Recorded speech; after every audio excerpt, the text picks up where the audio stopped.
Right,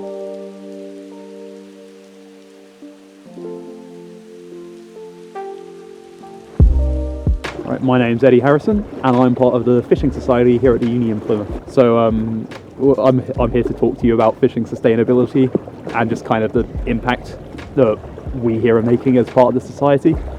I think the main issues with fishing are less on a personal level and it's more of on the mass scale. So I think just by fishing for ourselves and catching the food we want to eat is just probably much better for the environment itself.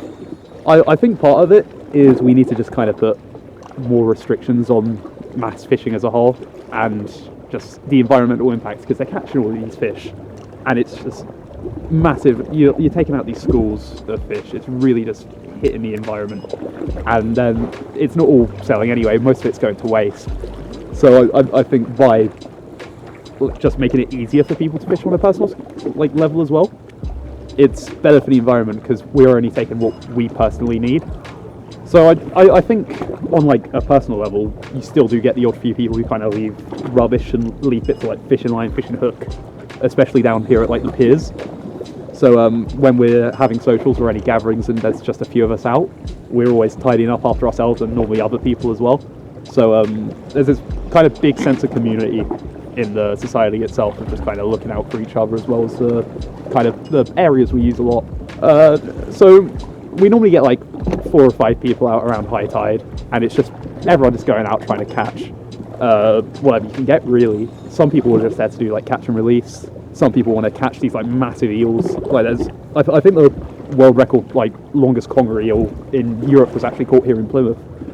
But yeah, lots of it is we'll come out in the evening, we'll be here for a few hours, maybe with a few drinks, and it's very much kind of a big community where we're all friends, we're all looking out for each other, having good times.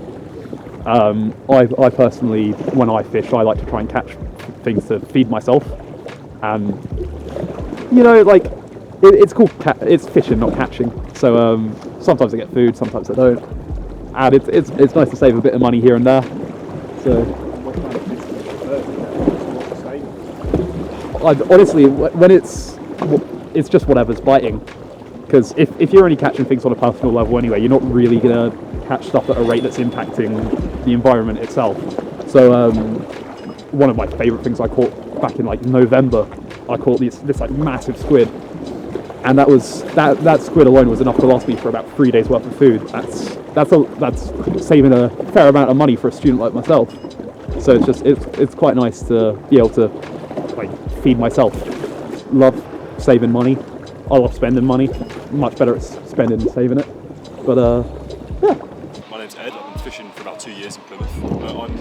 I'm the treasurer of the club this year. I joined it last year. It's just I thought it'd be a fun way to make friends. And in Plymouth, you're not going to find a better place to learn to fish than in Plymouth. So I thought that'd be a good thing. It turned out to be a really good group of guys. So yeah, I've made some good friends through the club. Yeah.